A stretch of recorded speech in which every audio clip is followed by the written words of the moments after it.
How's it going, everybody? We welcome you to episode 85 here on Hawaii Football Now. We're only 15 away from the century mark, which is kind of coming sooner than I expected. Maybe a little different story for everybody else who tunes in week to week. We appreciate you as always. Jordan Helly, Hunter Hughes, with you for another episode. We record this on Wednesday, April 12th, about 6:45 in the morning. Get an early wake up call, getting things going. Set to release this as usual tomorrow, Thursday. That'll be Thursday, April 13th for episode 85. It's a fun conversation coming up here later in the podcast as Hunter and I get into some of the news and notes of the offseason. I think we're really kind of in the official part of the offseason. Semester's winding down. We should see some new faces on campus come the end of the spring semester as the summer session starts. The team's hard in hitting the weight room hard right now. That's a lot of the content you see on the Hawaii football social media, with guys like Mo Ta'ala throwing up ridiculous weights, Braden Shager hitting the power clean platform, all kinds of good stuff there. And so as part of our opening drive, we go weight room specific. Hunter, I don't know if you saw this, but Blessman Ta'ala, former stalwart in the middle of the defensive line for the University of Hawaii, invited to the CFL Combine, something we mentioned on this podcast a couple of weeks ago. He went up there, put up 29 reps on the bench press, which was tied for the most of any participant at the CFL Combine. So, some light work for Blessman, just 29 on the bench. What are you throwing up these days, Hunter? Man, well, considering I think 225 is my max, I think I've successfully thrown that up one time in my life. That is ridiculously impressive. That it's not just a feat of strength, that's a stamina thing, Jordan. It's actually, it's a cardio thing. Once you get over 15 reps, I mean, they're pumping that for, just shy of 30 reps right there. That's stinking impressive. Yeah. And in case you wonder, it's the same amount of weight up there as it is, in the continental United States. It's not like it's lighter up in Canada or something like that. So yeah, they just measure it in kilograms. That's all. Yeah. I don't know. It says on the bumper plates usually, right? It tells you the kg and the pounds. I don't know what 225 equals. They don't rub the weight with, some maple syrup up there to make it be a little bit lighter or anything like that. If anything, it's heavier. Exactly. Well, that's special because he had a special invite to the CFL Combine, didn't he? Yeah, I think so. And the first University of Hawaii guy, I believe, is what Coach Reinbold had mentioned, to get that direct invite. There are multiple paths, right? The CFL, like a lot of these other leagues, there are multiple paths in, especially for the Canadian Football League, because of the quota on Canadians that have to be on each roster, and how many foreign players you're allowed on your roster. And so it's a little bit of a workaround. There's different ways and different paths in, whether you're obviously somebody who holds a Canadian passport. Blessman's a Samoan guy, isn't he? I think he's American Samoa. I think so. Yeah. I don't know if there's any that helps their roster. They're only allowed a certain amount of Americans, and so if they're able to get some help from alternative international guys like him, that'll definitely help them in kind of filling out their rosters. But yeah, exactly to your point, even at our pro day, this was back in 2018, they had every single CFL team present at our pro day. So they take University of Hawaii football very seriously, and that's a great option for a lot of guys. Yeah, we'll talk a little bit about non-NFL professional leagues and kind of along that line in the second half of today's pod as well. Yeah, Blessman from Awa, American Samoa. So it's a little different when you get into some of those foreign leagues. I know you had some experience playing in Europe as well. Having passports often helps. I think it was Cayman Shutter, right, former University of Hawaii quarterback, who I think had a Canadian passport and thus was able to get into the a different way into the CFL. I think he even played a little bit of collegiate football up in Canada as well. So He did. He finished his career at University of Regina. Okay. In Saskatchewan. Saskatchewan. Exactly. So I think he had some sort of dual citizenship between the Yeah. two schools. Yeah. So that definitely helps. And obviously, all these guys can play, man, especially Blessman. Blessman can play. And however he can find his way onto a professional roster, I think he will make a team very, very happy in the future. So yeah, a shout out to Blessman, just 29 reps on the bench. That's I just kind of chuckled when I saw that because it's like, damn, man, What was that's your record, Jordan? I oh, mean, you're a big guy. yeah, no, I was terrible in the weight room. I didn't really have the dedication to the weight room like most or that I probably needed. Um, so it wasn't pretty in the weight room. I think we probably put up 225 one time in my life as well, maybe. Yeah. On a good day with a heavy spot. My freshman year at UH, I was partnered with Penatito Falanga. Oh yeah. Another America Samoa D tackle kind of a guy, and he was repping 400 pounds at bench, and then we have to like strip all that weight off for my In bench. between sets. Oh my gosh, man. I See, felt that's why I just stayed away. It's like you play with dudes who just like come in cold and it's like, oh, do you need us to take off some weight tomorrow? He's like, no, I'm good. And I'll just go ahead and clang 400 pounds, bounce that off my chest. No problem. bent. Yeah. That's, I mean, I couldn't even dream of squatting that much weight. Just ridiculous. Just ridiculous. And it's pretty cool to see some of the progress. You see some of the guys posting as well. And obviously Coach Cook is on it in the weight room and getting after these guys. It's pretty cool to see. And I think his the results of the team the last several seasons, even going back to Coach Graham's tenure, right? Coach Cook, I think has proved his worth time and time again. It's how he's developing a lot of these guys, which is pretty darn cool. All right, before we get into the game time, good chance to remind you that Hawaii Football Now is brought to you by Hawaii USA Federal Credit Union. As Hawaii's largest credit union, they are committed to serving individuals and businesses through its 14 branch locations statewide and convenient digital banking services. As a leader in providing support for the islands, Hawaii USA is committed to strengthening Hawaii's financial wellness and sharing successes with members, local businesses, and the greater community. Visit hawaiiusafcu.com. All right, game time here on episode 85. Jordan and Hunter with you. We got our guy Jonathan on the controls as well. Wanted to get into, or at least kind of pick up the conversation a little bit where we left off the other week, talking about Mike Alejado, the quarterback from Bishop Gorman, originally from Oahu, the Oahu native, who is now a current junior at Bishop Gorman.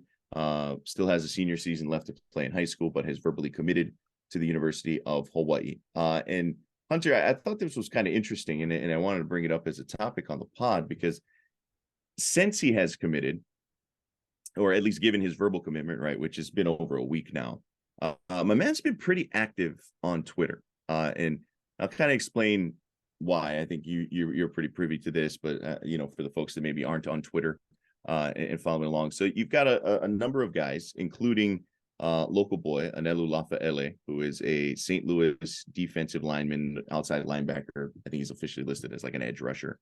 He's a 4-star. Dude's good. 6'3", 230 pounds. Also a junior, class of 2024. So he's also going to be a senior next season. He recently listed his top 7 on social media, right? As a lot of these recruits do, right? It's like, hey, here's my top 20, here's my top 15. They keep narrowing it down. And he listed his top 7: Notre Dame, Utah, Arizona State, Oregon State, Washington, Wisconsin. Pretty good list, right? And then the 7th school, not that he listed it last, but the other school in the 7, Hawaii. Hopefully local boy stays home, does I think the smart thing that most local recruits do, even if Hawaii isn't an option. Heck, Tua had Hawaii, I think, in his final 4 or 5 or whatever it was. He went to Bama, as we know. Was he ever going to sign at the University of Hawaii? No, probably not. But I think it's good. It's good PR, right? It's good for the brand. It's good to keep that option open. It's good to kind of give a little bit of a little bit of a tip of the cap to the hometown school. So Lafayette, right? I mean, Notre Dame, Utah, two-time defending Pac-12 champion. You got Wisconsin in there. You got Washington on the rise, and then Arizona State and Oregon State as well as Hawaii. And so, dude's, I think by those offers, you can tell dude's pretty legit, 4-star per 24/7 Sports. And I mentioned him in part because he has Hawaii as one of his top 7. But Mike Alejado tweets or retweets that, basically tweets at Lafayette, quote, "Stay home, brother. Let's get this started," with the 100 emoji, because you always got to add an emoji now. That's what the kids do. Of course. You got to add an emoji, which I thought was pretty interesting, because Alejado's done that with Lafayette. Players do this, teams do this. He's also tweeted at multiple of his current Bishop Gorman teammates that are his classmates. I think most of them, when I went through the list, most of them are his classmates. So juniors going to be seniors in the future. Tweeted at a bunch of them to come join him in Paradise. Like, he's been pretty active on social media, recruiting basically, and trying to get guys either to stay home, guys to come join him from Gorman, guys on the mainland because these guys all know each other, right? The way things are so interconnected now with social media, with camps, right? These guys are all flying to the same camps. These guys are all going to the same combines and clinics, and whether it's they're going to all the same pylon tournaments. And so even guys that live in all different states, it's pretty easy for them to come into contact with each other. It's pretty easy for them to stay in contact with each other via the wonders of technology. And so I just kind of wonder what you make of it, Hunter. I've got my thoughts on it, but it just really caught my attention that here Alejado has been pretty active on the social media since giving his verbal commitment and trying to bring some guys along with him. I love this. I absolutely love this. Time will tell if Alejado pans out as a recruit for us. Also, time will tell if he stays. That there's certainly, we've talked about this also. There's certainly a lot of time between now and when he actually puts on a University of Hawaii uniform in a little over a year, still year and a half time. But this is what you love to see, is someone who's kind of helping our recruiting on his own. I'm sure the coaches aren't asking him to do this. This is all on his own. Alejado's got some local ties over here, spends time with his family over here. In my mind, all indications are pointing to the fact that he probably knows Anelo Lafayette on some capacity. And this is how these things are done. I'm going to rewind the clocks way back, Jordan, to the Fab Five of Michigan, way back in the early 90s. They point to the fact that Jalen Rose kind of helped build that team on his own. And so whenever one guy signed, they really helped work on getting the next guy, and then the third guy, and then the fourth, and then they finally landed Weber. And we all know how successful the Fab Five was at Michigan. And so I bring that up because the coaches in universities only play so much of the role in the recruiting aspect. Like, guys want to play with each other, and guys want to feel like they're coming and being a part of something special. That's why I've felt for a while now, if we could just put together one solid season with this run and shoot offense, this sort of thing, this sort of momentum, this wheel will just start churning, and guys will be doing a lot of what we're seeing Alejado doing, text, "Hey, come back and be a part of what we're doing over here in the islands, man. Really fun environment. Easy to jump over here now with transfer portal." This is, in my mind, sign of many more things like this to come, and we could be seeing some unprecedented things with people. I really feel this, Jordan. People removing from their other schools and giving Hawaii a chance if we get it cooking here this fall. Yeah, I'm like you. I'm pretty pumped about it. I think it's really encouraging, right? Because some guys give their verbal commitment, they maybe lay low a little bit, and that's their prerogative. I don't think there's necessarily anything wrong with that. But the fact that he's been so active on Twitter, one makes me even more excited about the prospects of him actually coming, right? Because I think, especially for Hawaii fans, like I think we're kind of inherently glass half empty sometimes because it's just how things have worked out, right? We've gotten burned or let down or whatever. Even though the Too many reality is heartbreaks. it's probably worked out more often than not, just in Yeah. general. But I think there's always going to be a little bit of reservation with the fact that, hey, look, we all are very well aware that Alejandro could change his mind. Somebody could come in with an offer, an NIL deal or something at a much bigger school, and it's like, well, okay, yeah, I get it. He's not coming here anymore.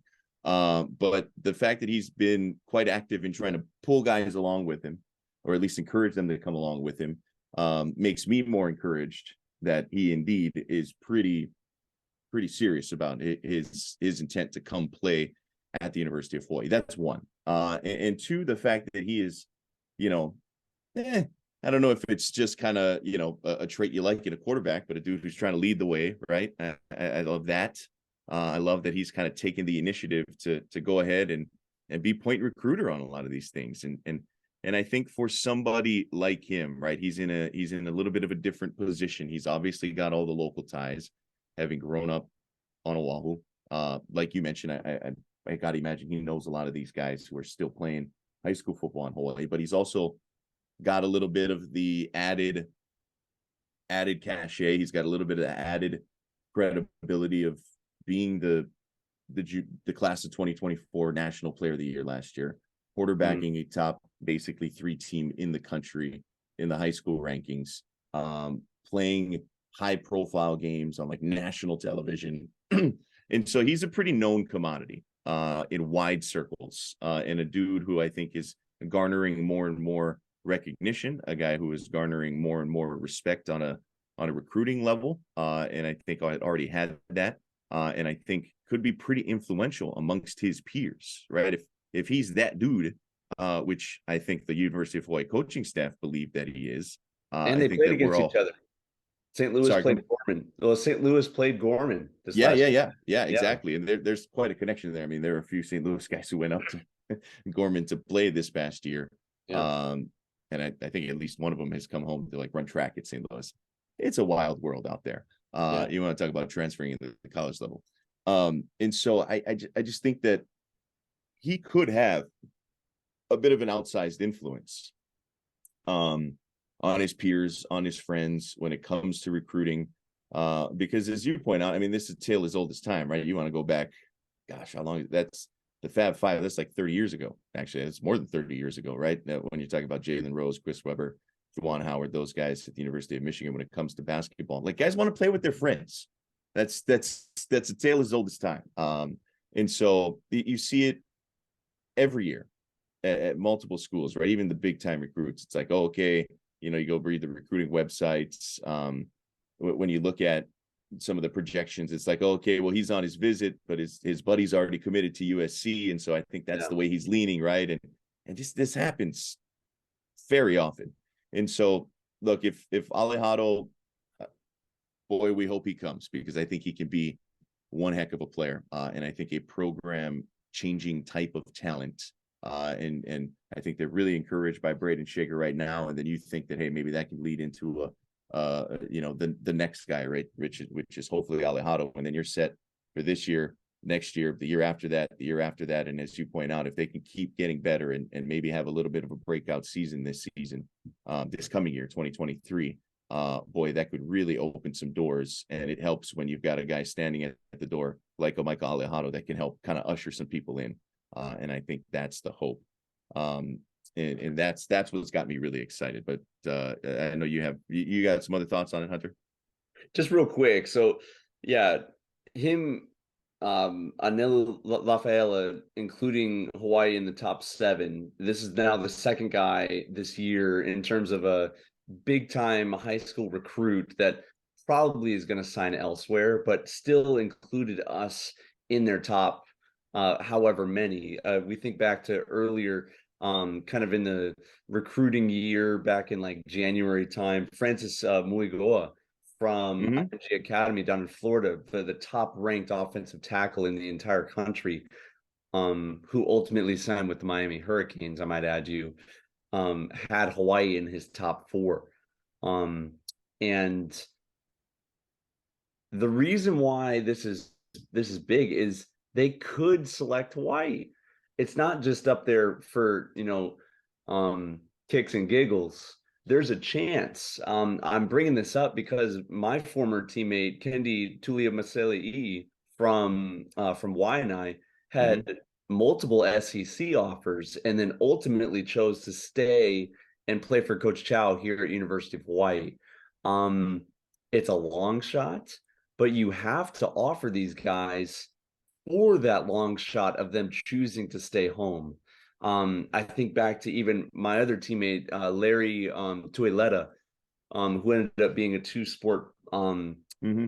athlete at USC and then University of Hawaii. And he told me that, there was some discussions that went south with his family and, the Norm Chow coaching regime that ultimately made him choose USC, and then Hawaii redacted their offer. They took it off the table for him. And at the time, Larry was a very big high school recruit coming out of Punahou. And I'm bringing this up because we have to keep these on the table for guys like this. You just never know if they might select to come back home in Hawaii, where it almost feels like, what's even the point? What's even the effort to try to go for guys like these if they have these other offers? Well, they might just wake up one morning and think, you know what, I really want to play for University of Hawaii, and we have to be ready for the time if they do decide to change their mind. Yeah, absolutely. And I think that keeping that option open for these kids with the ease that they can transfer now, Yeah. right? It makes it even more so incumbent on teams to keep that door open, keep the option of the portal, right, for these guys. And Cody DeCambra, the safety at Gorman, current senior teammate of Micah Alejado, he's another one. He's a guy with Oahu roots, who I think had Hawaii top whatever it was. His final list, he had Hawaii 4 or 5, whatever the number was. And he ended up signing with Oregon. And so that was another one, right? Where it's like these guys are big time enough that they have a little segment on CBS Sports or ESPNU or whatever. Their selection is televised. That's how big time these guys are. Yeah. There's a Hawaii cap on the table, which I think is quite valuable. And I don't know what the projected value of that in terms of like monetary value or whatever, but it's a big deal. It helps. It definitely helps. And so hopefully Alejado can be our best recruiter maybe for the University of Hawaii. I think every little bit helps, and hopefully he can pull some of these guys in. That would be really, really cool. All right, that'll do it for us here in the first half. Second half coming up before we wrap up episode 85 here on Hawaii Football Now. This is Hawaii Football Now from ESPN Honolulu. All right, second half time here on Hawaii Football Now, episode 85. Jordan Hunter back with you. We started off the episode talking a little bit about CFL, talking a little bit about Bless Ta'ala, his potential future. Cole McDonald with the XFL's Houston Roughnecks punching in the go-ahead or game-winning, I guess it was, 2-point conversion for Houston. Did not start this past week. He got his one start a week ago. We got a chance to play a little conversation he had with Hunter and the off the bench guys last week. Wasn't great in his start, but he has definitely played a huge role for this team. Has contributed quite a bunch. And the Roughnecks being in the South Division, they have clinched a playoff spot. In the North, you had Jordan Ta'amu, the Pearl City graduate, going up against former University of Hawaii head coach and now offensive coordinator for the Seattle Sea Dragons. That was a heck of a game, by the way. I don't know if you caught any of that. And I know early in the season, I was talking about, boy, they got guys like Josh Gordon up in Seattle in June calling the plays, and I was not high on Ben DiNucci, their quarterback, but I tell you what, June's done a really good job because that dude is slinging it all over the place, threw for over 400 yards. I think it was 4 touchdowns or 3 touchdowns. Some huge plays, huge chunk plays, and boy, it was kind of fun because it's like, man, those are vintage run and shoot concepts. They got guys running like deep slants and just splitting defenders, little over route. They're just dropping it in between safeties over the top of the linebacker. I was like, man, this looks really, really familiar. And so I think BC and Tom ended up winning that one against Seattle in June, but I think the Sea Dragons still alive for the playoffs. They got a big one coming up against St. Louis, which could basically determine who gets that second spot out of the division. But Seattle's been more or less one of the 3 best teams in the XFL over the last month and a half or so. And I think June's had a huge part to do with that. And I bring this up as a little bit of a segue because you got guys like June around, guys like Dennis McKnight had popped around spring practice, Dan Morrison, former quarterbacks coach, had kind of popped around a little bit. And so we know that it was not pretty when it came to the hiring process following the resignation of Todd Graham, the whole June saga. It gave us quite a bit of content on this very program for quite a while last year before ultimately it was Timmy Chang who was hired. And so, I don't know what the relationship is between the university and some of the guys or between June and some of the guys that were slated to be on his staff. But I do know the relationship between Timmy and those guys, Timmy and his former coach, Timmy and a lot of those former guys who were either assistant coaches during his time or cross paths or whatever, right? Part of kind of the intertwined family of the University of Hawaii football. Still very much, because there was word that Timmy was slated to spend some time after spring ball. I don't know if like up with the Seattle Sea Dragons or within the kind of that orbit, but I know he was slated to spend some time, talking shop with a lot of these guys, whether it was June, McKnight, Dan Morrison, kind of getting stuff fine-tuned, talking football, learning a lot, right? And I just I was reminded of that because we had heard that basically when spring ball had started. So this is a while ago now. But seeing June on the sideline, the other cool part is the XFL, right? The access, the mic'd up stuff. You can hear his play calls going into his quarterback, going in from the sideline, explaining a little bit like, hey, this is what I want you to run on the backside, all this kind of stuff. And it's like, it's familiar terminology, I think, to a lot of run and shoot fans, especially those who have played in it like you. And it kind of reminded me, it's like, hey, look, June can still do it, man. He can still call plays. He can still run an offense, and he can still put up points and yards. And it reminded me that, there's still much to learn. He's always tweaking things. And I think, if indeed Timmy has spent some time with him, whether that's in person or, on the phone or whatever, that's still a good relationship. And that's still going to bode well for Coach Chang and the University of Hawaii football team, because there's still a lot to learn, and especially because these guys are in season, that's such a great learning opportunity to kind of watch what the Sea Dragons are doing and learn from him and some of the other guys, as we mentioned, that have such a close tie and close relationship to Coach Chang. Yeah, it's a family. The Brotherhood montage could be used in several different ways with the St. Louis thing, but if you've played for University of Hawaii football, just period, you're a part of that collection of guys. And even more so if you've played under June and some of these coaches that helped build some of those fantastic years under the run and shoot, you have a real sense of ownership together of we've been successful, and you almost feel tied to each other, and it really does become a family.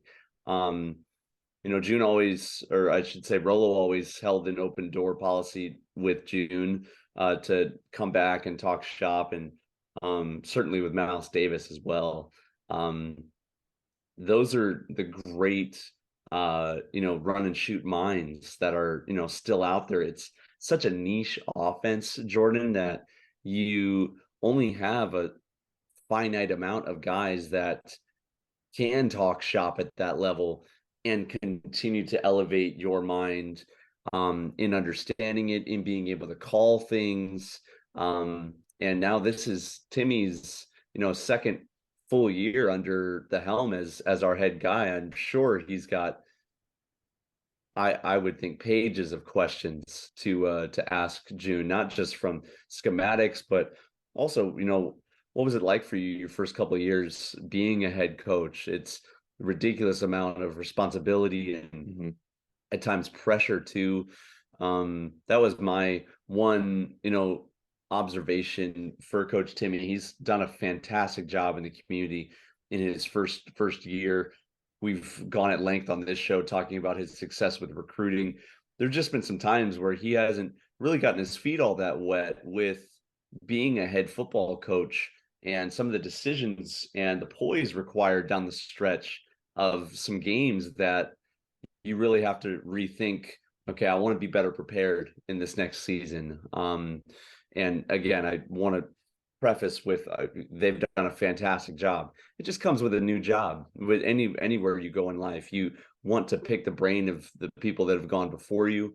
And June has certainly gone before in multiple directions.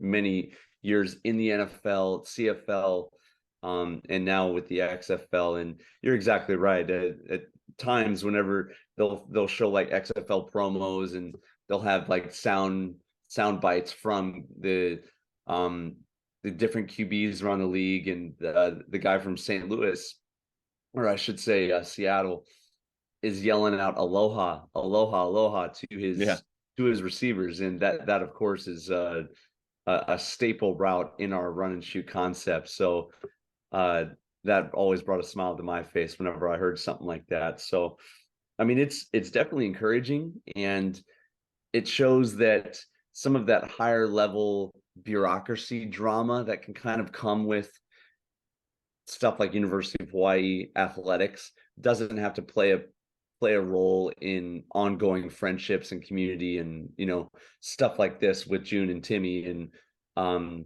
still being connected in some degree. Yeah, I think I heard at one point, I don't know if it was a play call or a tag or something, Bob Marley at this past game for Seattle, which I was like, I just kind of chuckled at that as well. But I agree with you. I think on multiple levels, because just the experiences of being a head coach, being a play caller, so many of those things, right? Getting to tap the minds of guys who have done it before, but also I think your point was a really good one, that the run and shoot is still a bit niche, where it's like, hey, there are only a few guys who have really truly kind of operated the true run and shoot system, right? And I'm not saying that's what Coach Chang is going to be doing, but it's going to be very based in that. And so many teams and so many programs use so many of those principles and routes now. But really kind of the guts of it, only a few guys have really sort of attempted it and done it well. And so that pool of knowledge isn't quite as big as I think people would think. And so getting a chance for Timmy and the others on staff to kind of go to those guys that have come before them and that they've worked with and learned from is a really, really big deal. And it happens all the time. I mean, look at the news yesterday, right? Lincoln Riley hiring Cliff Kingsbury as like an offensive analyst or whatever it is. Exactly. On his staff. QBs, right? Yeah. I don't know if he's the quarterback's coach, but he's like something that works with quarterbacks. It's a whole thing, man. Just to sit in and be what a gig there for Cliff Kingsbury. Just another example of that, right? Where these guys are always looking to, if you can kind of get over the egos, these guys are always learning from each other, and quite honestly, copycatting and stealing from each other when it comes to some of these great offensive minds. So that'll be pretty cool. All right, getting into some of your comments before we head out of here on episode 85. Our guy John on YouTube commenting, wow, Chris Brown is working overtime. We got 3 defensive studs now, lefty QB who was a young Kellen Moore clone. Get this guy an NIL contract. This was after last week's episode where we talked about Michael Alejado quite a bit. Al from VA, Michael Alejado 5'10", 170 equals Doug Flutie. Look, if he turns into Kellen Moore, Doug Flutie, come on. We're in great shape if that's the case, right? And obviously the size comparison's got to lead you to look at maybe some undersized dudes who have had a lot of success. But no, it's you don't got to be that big. You don't got to be that big. If you can play, if you got the smarts, if you got the arm talent, which I think he does. Now, some of our regular viewers and listeners dropping in some similar sentiments. That's high praise. Now, of course, when we think undersized QBs, we think Doug Flutie, but Flutie had an absolute rocket for an arm. Yeah, he could sling it. Oh my gosh, the bomb against Miami, that thing carried over 70 yards in the air. The dude had an absolute piss missile for a right arm. And not taking anything away from Alejado, but let's respect the greats in some of these comparisons, because Alejado can spin it, but I don't know if he's spinning it like that. I just had to throw it out Yeah, there. we'll give him a couple years, right? Yeah, We'll give there him a you go. couple years. He's in the weight room. He's a Gorman guy.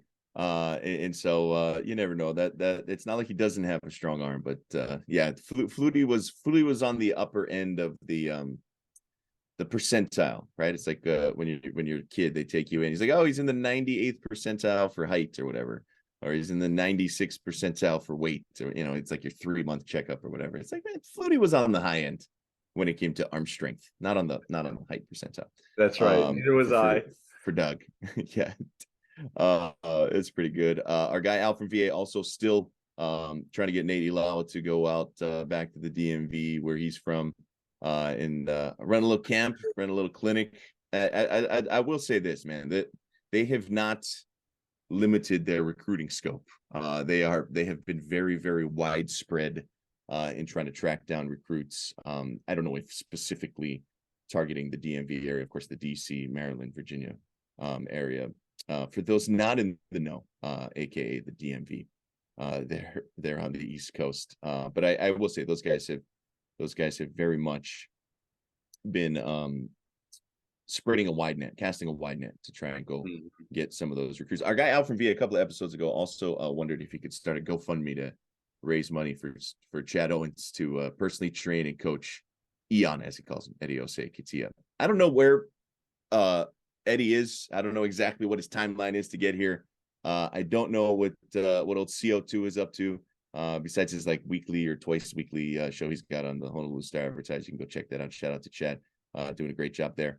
But I just love it. Al's always got great ideas. Like he's always got these like outside the box ideas. He is a go-getter. He always has. He may not always agree with us, but he always has like he's always got an idea. Like he's always got something that he's working on, to kind of back up what he's saying, or kind of trying to frame something in a certain way. Like I always appreciate that from Al. Like he's not out there complaining. Like that's not at all what he's doing. He's not out there kind of ripping guys or anything. He's always out there like, hey, look, here's some ideas. Let's get things going. And he wants what's best for the program. And I always appreciate that he's always throwing out these ideas. He's in the lab. He's always cooking up something. Yeah, like I would have never thought of something like this. So building connections and almost like trying to hotwire a car. Yeah. That's how I picture. And it's funny for a lot of you guys leaving comments. Thank you again for always showing love and support for the pod. Jordan and I are about a year and a half into this journey. We really very much appreciate you guys. But we've hardly ever met many of you guys face to face. It's just a digital name, but behind a screen, So we Al, if you're ever on island, come see us on the sideline of one of these games. Give us a holler. We would very much love to meet you in person. That would be I'm with you, man. It's kind of funny. It's like it's a little bit of a community for us that gets built. John's a regular. Our guy Kavika on Facebook has been a regular commenter. I know I'm missing some other guys out there, so my apologies, because we've had a nice dedicated crew who have routinely dropped us a note here and there. But yeah, it's kind of cool, man. Like seeing these guys and their passion and their commitment. And Al, he's I don't know what is that, 4,000 or 5,000 miles away, but is as passionate as anybody when it comes to the success of this football program. Like it's really cool. It really is.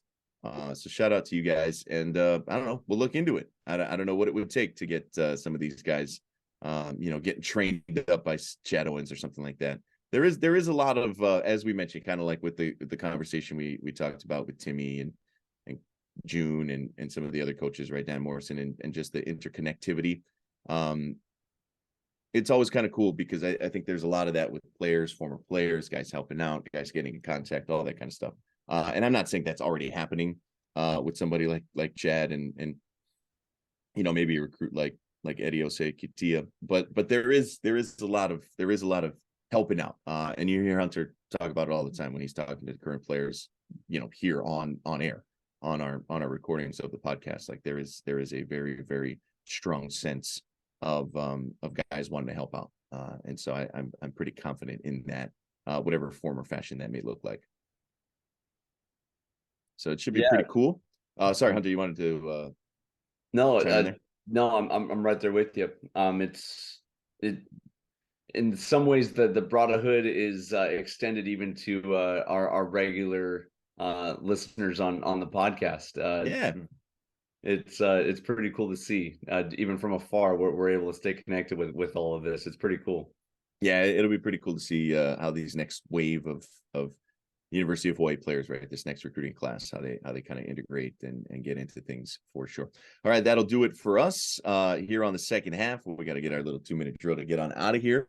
But of course, I wanted to give the platform or give the floor to my guy Hunter here because he was probably up at God knows when, Thursday through Sunday, especially Sunday because I think, or Saturday and Sunday, I think the Masters teed off at like 2:30 Hawaii time. Hunter was probably awake for that.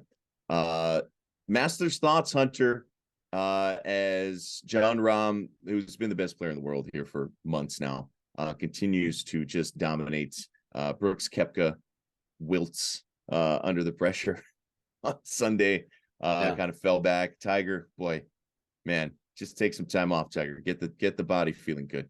That's all I got for that. But what'd you think of the tournament? I know you probably enjoyed it thoroughly.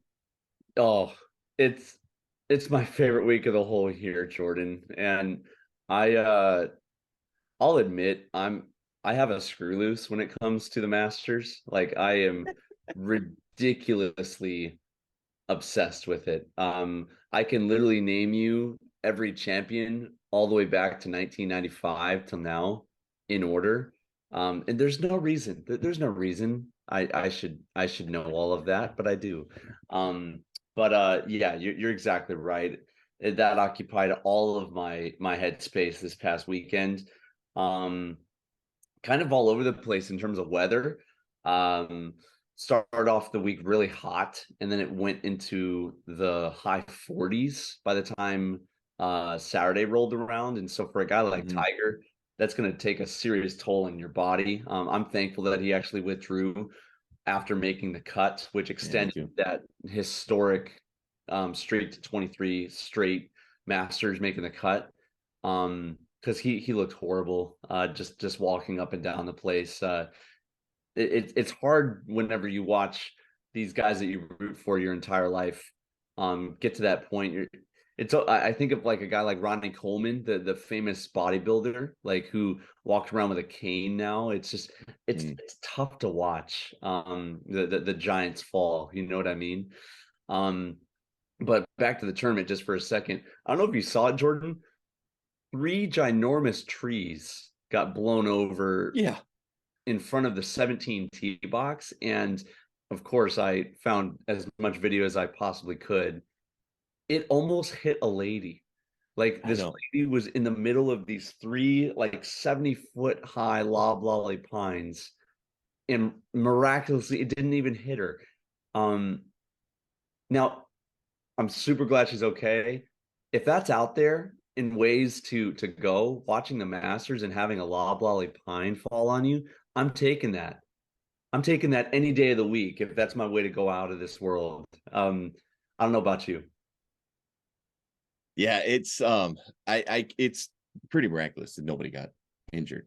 Even just a little bit with the pines going down. Like that was wild stuff. And you could even see the reaction of some of the players on the nearby tee box on the adjacent green. Like it was pretty wild stuff. But overall, yeah, just the Masters is the Masters. Like I know it's cliche and it's obviously been trademarked and Nance coined it or whatever, but it really is a tradition unlike any other. Like it's just different.